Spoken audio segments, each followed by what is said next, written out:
The subject before us is repentance. हमारे सामने जो विषय है वो है पश्चाताप। जितना अधिक हम इस विषय का अध्ययन करते हैं उतना ही अधिक हम परमेश्वर के प्रेम को समझ पाते हैं। रोमियो की पुस्तक उसके 2 अध्याय के 4 वचन में से बताता हूं, क्या तू उसकी कृपा और सहनशीलता और धीरज रूपी धन को तुच्छ जानता है? क्या ये नहीं समझता कि परमेश्वर की कृपा तुझे मन फिराव को सिखाती है? परमेश्वर का प्रेम कितना अद्भुत है, उसकी कृपा, उसका धैर्य, उसकी सहनशीलता जो हमें मन फिराव की ओर ले जाती है। और जब मैं मन फिराव करता हूं तो प्रभु के और करीब आता हूं और इस प्रकार से यह लगातार करते रहता हूं और निश्चय ही मैं प्रतिदिन मन फिराव करूंगा ताकि परमेश्वर का प्रेम मेरे जीवन में बहने लगे। हाउ नॉट टू रिपेंट, पश्चाताप कैसे न करें। So far we have seen 5 lessons. अब तक हम लोगों ने 5 पाठ देख चुके हैं। First, do not repent just to escape judgement, पश्चाताप केवल न्याय से बचने के लिए ना करें।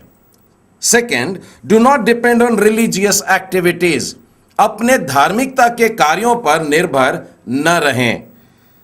Third lesson, do not isolate repentance from faith and works, अपने पश्चाताप को विश्वास और कर्म से अलग न करें। फोर्थ, डू नॉट बी वेग इन योर सिन कन्फेशन, अपने पाप अंगीकार में अस्पष्ट न रहें। Today we are going to see the 6th lesson, do not differentiate between sins. आज हम लोग 6वां पाठ मनन करने वाले हैं और यह है कि हमें पापों में भिन्नता नहीं करना चाहिए। मित्रों, जब कभी हम बाजार जाते हैं, मान लीजिए कोई कपड़ा खरीदना है, कोई शर्ट खरीदना है, तो हम उसके आकार की बात करते हैं। छोटा वाला कपड़ा बच्चों के लिए, फिर थोड़े जवान हैं बच्चे हैं तो उनके लिए थोड़ा बड़ा, और बड़े हैं या फैले हैं तो लार्ज साइज में देखते हैं, एक्स्ट्रा लार्ज साइज भी बाजार में ढूंढते हैं। लेकिन ये बातें कपड़ों के लिए ठीक है। पाप के लिए हम ऐसा नहीं कह सकते हैं कि ये छोटा पाप है, ये मध्यम पाप है, वो बड़ा पाप है। पाप तो बस पाप ही है, उसमें ऐसी श्रेणियां नहीं है, ऐसे आकार नहीं है कि ये छोटा पाप है और बड़ा पाप है। ऐसा हम क्यों कह रहे हैं?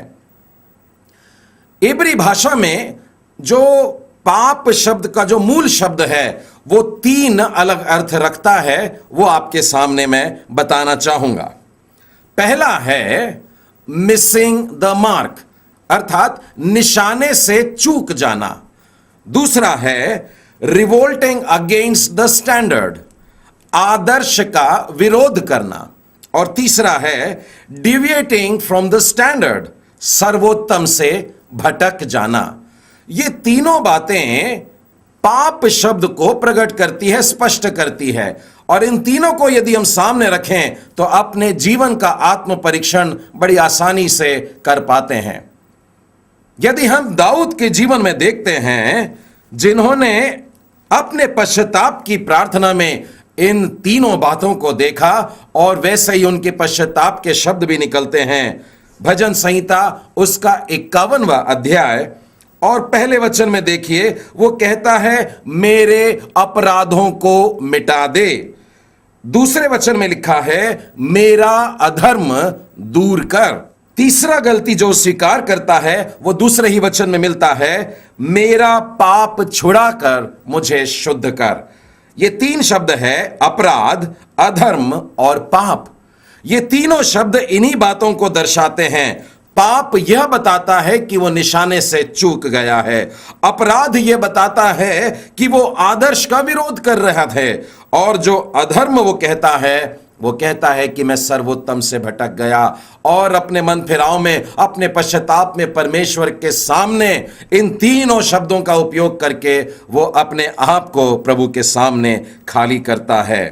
उसने अपने जीवन के जो पाप थे उसको बड़ी गंभीरता से देखा, पूरी तरह से देखा और जान गया कि वो चूक रहा है, जान गया कि वो आदर्श का विरोध कर रहा है, जान गया कि वो सर्वोत्तम से भटक रहा है। अब पहला वाला इसका मुद्दा लेते हैं, निशाने से चूक जाना। आप सभी तीरंदाजी का खेल जानते हैं, आजकल बंदूक भी चलाई जाती है। जब निशाना चूक जाए और कोई कहे नहीं थोड़ा सा फर्क था, 1 मिलीमीटर से चूक गया, कोई कहता है 1 मीटर से चूक गया, दोनों का फल तो एक ही है कि निशाना चूक गया है। एक और उदाहरण देखते हैं। मान लीजिए कूद लगानी है, एक बड़ा सा गड्ढा है, मान लीजिए कुआं है और कुएं में आपको कूद लगानी है और आपने कूदे, बस 1 फुट छोटा सा कूदे। अब आप 1 फुट कम कूदो या 5 फुट कम कूदो, फल क्या होगा आप जानते हैं, निशाने से चूक जाते हैं हम लोग। इस प्रकार से एक और उदाहरण और लीजिएगा। मान लीजिए आपको कोई बस पकड़ना है, कोई ट्रेन पकड़नी है और आप उस स्थान पर 10 मिनट देर से पहुंचते हैं, ट्रेन छूट जाती है।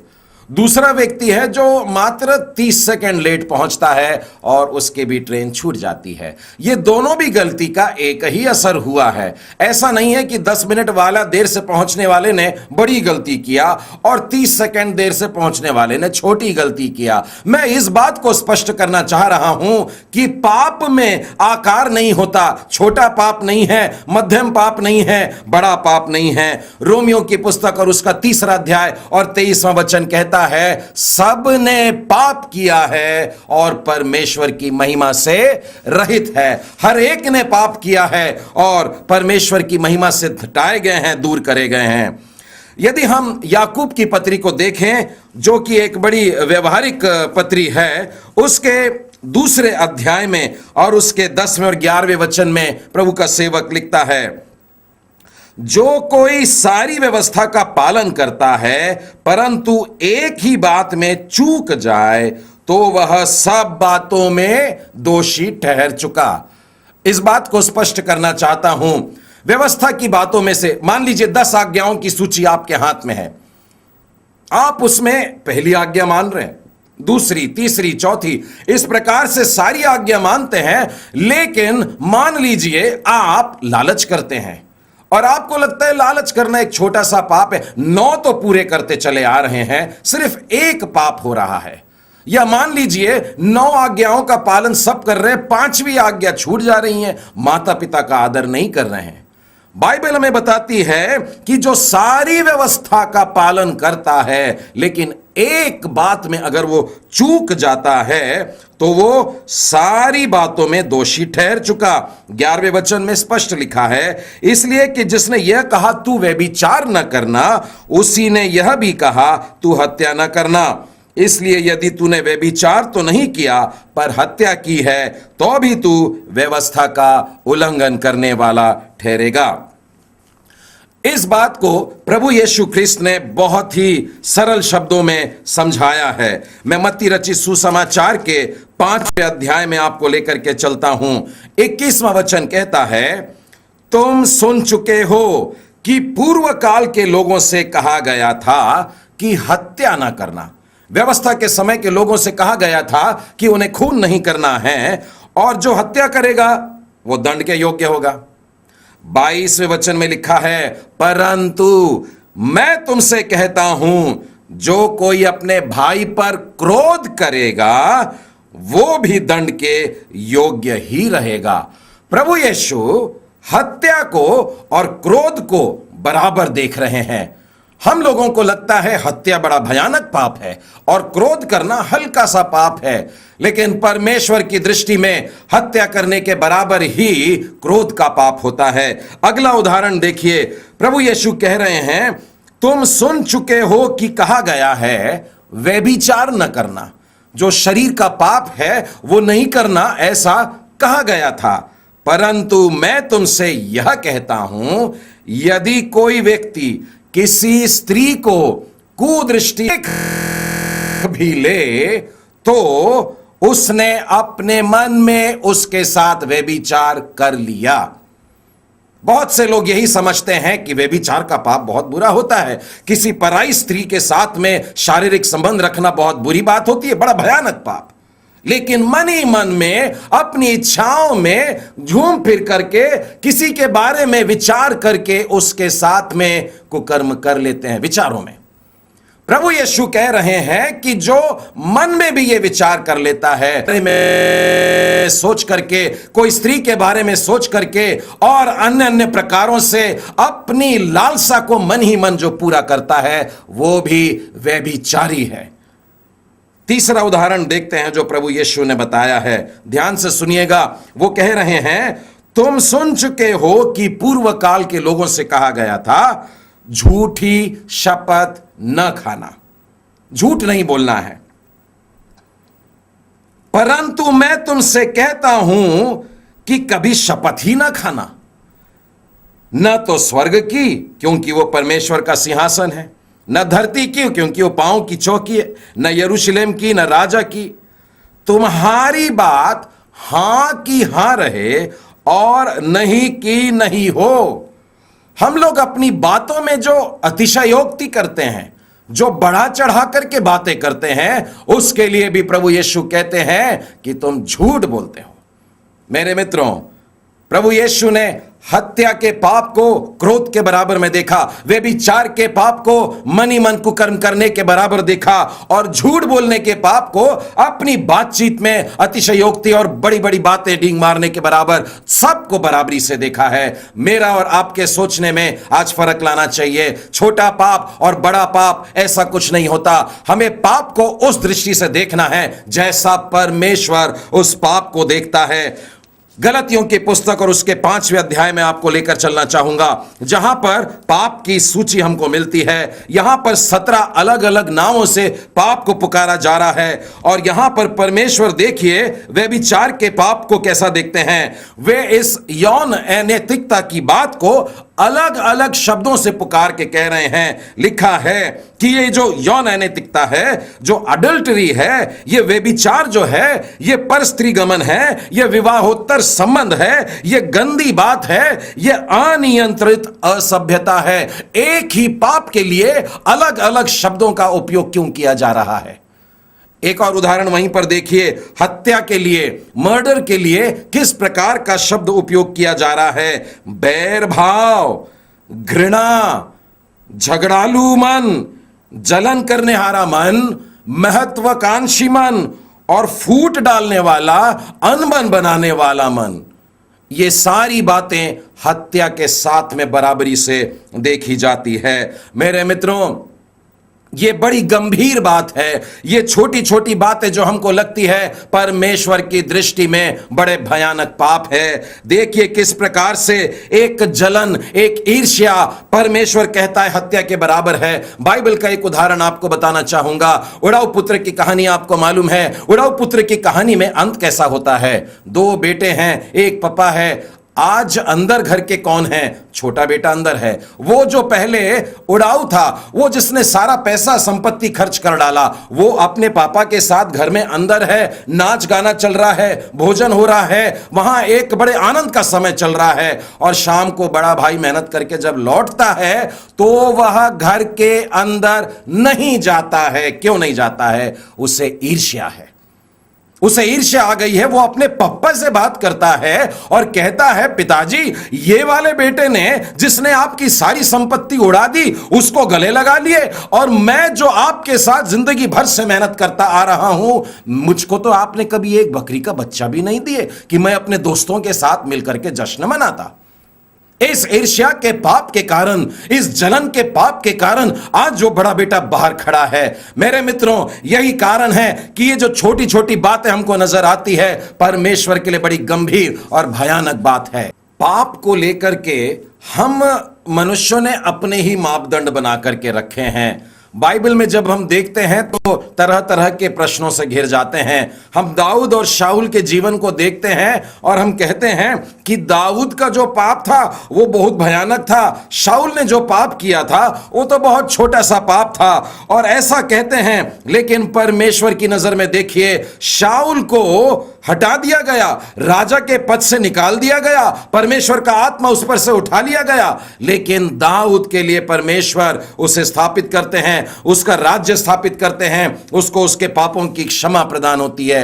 यदि नए नियम में देखें, यहूदा इस्करियोती को देखें और उसके साथ शिमोन पतरस को देखें, तो हमें यह लगता है कि यहूदा इस्करियोती का पाप छोटा सा था, लेकिन शिमोन ने, जिसने 3 बार प्रभु यीशु को इनकार कर दिया, शपथ खा लिया, श्राप दे दिया, उसका पाप ज्यादा बड़ा था। 3 बार इनकार किया उसने। यहूदा ने तो इनकार करने की बजाय स्वीकार किया, मैं जानता हूं, पकड़वा दिया, पैसे लिया था पर वापस कर दिया, मंदिर में जाके याजकों को कह दिया मुझसे गलती हो गई है। यहूदा इस्करियोती का पाप परमेश्वर की दृष्टि में वैसा नहीं रहा, वो छोटा नहीं था, परंतु वो अपने आप को जाके नष्ट करता है, और जो उसके पास आया शिमोन पतरस को प्रेरित आयुओं में उसको अगुआ बनाता है। नए नियम में जब हम शिमोन पतरस और यहूदा इस्करियोती के पाप को देखते हैं तो हम कई बार यह कह पड़ते हैं कि यहूदा इस्करियोती का पाप थोड़ा सा छोटा था, शिमोन पतरस का पाप, जिसने प्रभु यीशु को 3 बार इनकार किया, यह कुछ ज्यादा बड़ा था। लेकिन हम देखते हैं परमेश्वर की दृष्टि में यह कैसे रहे। शिमोन पतरस को तो सारे प्रेरितों का अगुआ बनने का मौका मिला, लेकिन यहूदा इस्करियोती को प्रेरिताई से हटा दिया गया था। मेरे मित्रों, कई बार हम लोग भी अपने जीवन में ये छोटे छोटे पापों को पनपने देते हैं, हम उसे गंभीरता से नहीं लेते हैं, हमारी सोच के अनुसार चलते हैं, हम बड़े पापों से अपने आप को बचा करके चलते हैं। लेकिन पाप को हमें उस तरीके से देखना है जैसा कि परमेश्वर देखता है। यदि हम ये छोटे छोटे पापों को अपने जीवन में रहने देते हैं तो हमारे जीवन में गंदगी आ जाती है, बदबू आ जाती है, और हमारे जीवन की खुशबू खत्म हो जाती है। बाइबल में श्रेष्ठ गीत की पुस्तक में चलते हैं, उसके 2 अध्याय के 15वें वचन में लिखा है, जो छोटी लोमड़ियां दाख की बारियों को बिगाड़ती हैं उन्हें पकड़ ले, क्योंकि हमारी दाख की बारियों में फूल लगे हैं। एक बाग है, एक बगीचा है, फूल लगे हैं और खुशबू है, लेकिन इस बगिया में, इस जीवन रूपी बगिया में छोटी छोटी लोमड़ियां घुस गई हैं। वो वहां पर रौंद देंगी, वो दाग को खराब कर देंगी और उसके फल फिर उसमें नहीं मिल पाएंगे। इसी प्रकार का एक वचन सबोपदेशक के 10वें अध्याय और उसके पहले वचन में मिलता है, मरी हुई मक्खियों के कारण गंधी का तेल सड़ने और बसाने लगता है। सुगंधित द्रव्य है, सेंट है, लेकिन मरी हुई मक्खियां पड़ी है उसमें, छोटी छोटी सी है ना, पड़े रहने दीजिए। आपको पसंद नहीं आएगी ये सलाह, क्योंकि छोटी छोटी मरी हुई मक्खियां भी उस सुगंधित द्रव्य को नाश कर देगी, बदबूदार बना देगी, फिर आप उसे कहीं लगाओगे नहीं।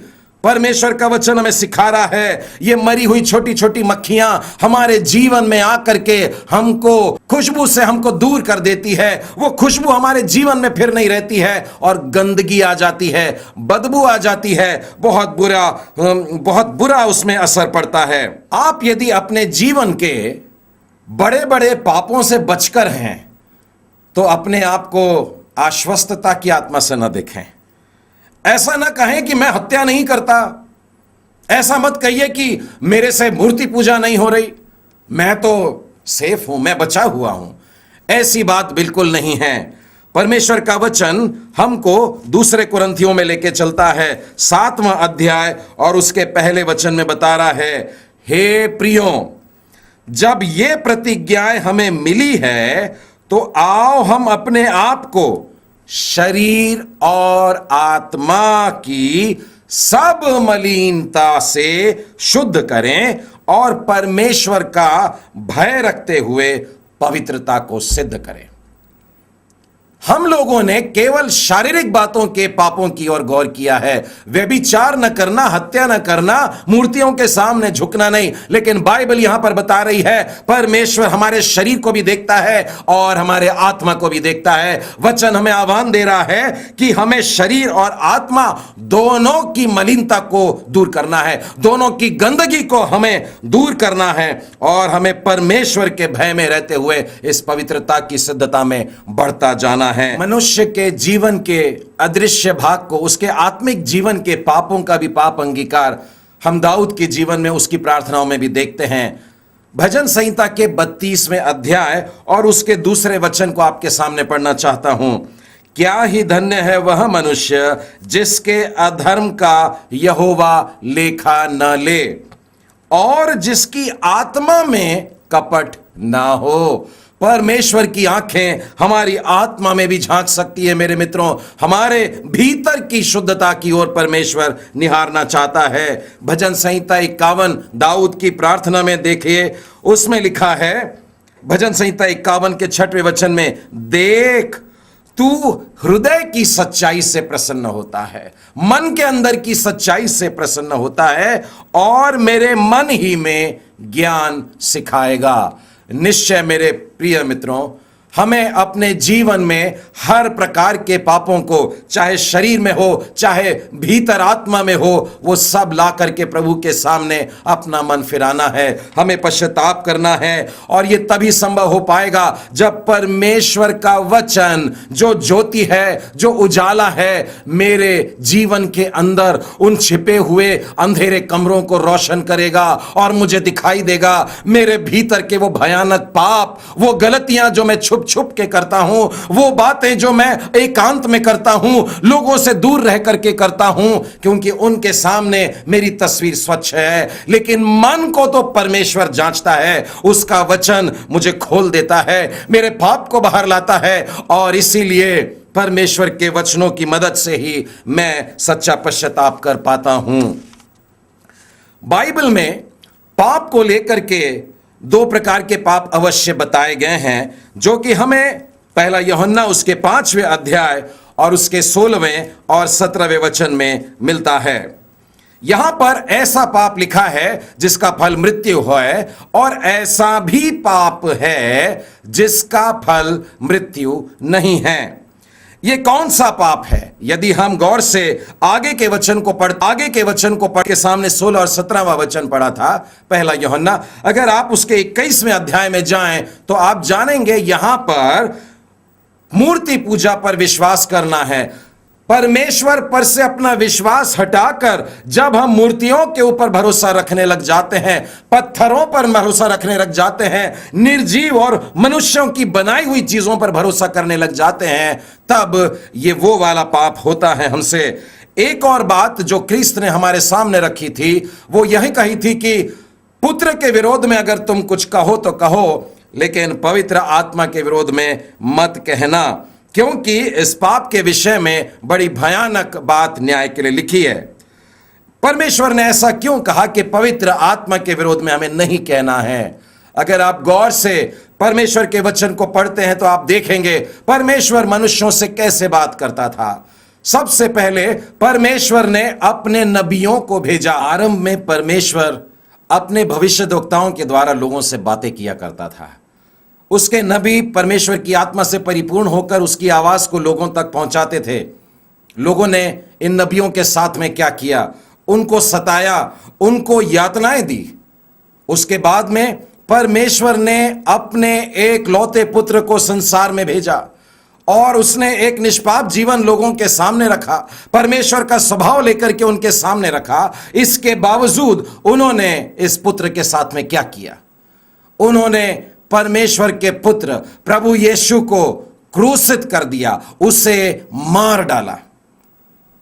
इसके बाद परमेश्वर ने आखिर में क्या किया है? आज परमेश्वर पवित्र आत्मा के द्वारा अपनी आवाज लोगों तक पहुंचा रहा है। ये उसका आखिरी कोशिश है, ये उसकी आखिरी आवाज है जो मनुष्यों तक पहुंची है। और इसीलिए परमेश्वर का ये वचन यहां इस प्रकार से कहता है कि पवित्र आत्मा के विरोध में किया गया पाप क्षमा न होगा। मेरे मित्रों, आज हमने फिर एक बार परमेश्वर के वचन में झांक कर सीखा है पश्चाताप कैसे ना करें, पाप में भिन्नता न करें, how not to repent, do not differentiate between sins. आइए हम लोग प्रार्थना करें। सर्वशक्तिमान प्रेमी परमेश्वर पिता, आज आपके वचनों के द्वारा जो खुलासा आपने किया है, आपने हमारे मन के अंदर हमें टटोलने के लिए कहा है। सिर्फ शरीर के काम नहीं, परंतु आप हृदय को जांचने वाले परमेश्वर है। तेरा उजाला, तेरा वचन हमें ऐसा प्रकाशन दे, ऐसा आलोकित करे कि हम शरीर और मन आत्मा के सारे गलत कामों से फिरकर आपके पास आए, अपना मन फिराकर हे परमेश्वर हम अपनी बुद्धि और मर्जी से नहीं परंतु तेरी इच्छा के अनुसार जीने वाले बन सकें। तेरे वचनों के लिए धन्यवाद देते हैं, पवित्र बाइबल के लिए धन्यवाद देते हैं और अपना जीवन फिर एक बार आपके हाथों में सौंपते हैं। यह प्रार्थना प्रभु यीशु मसीह के नाम में मांगते हैं, सुन और ग्रहण कर, आमीन। परमेश्वर आप सबों को आशीष दे।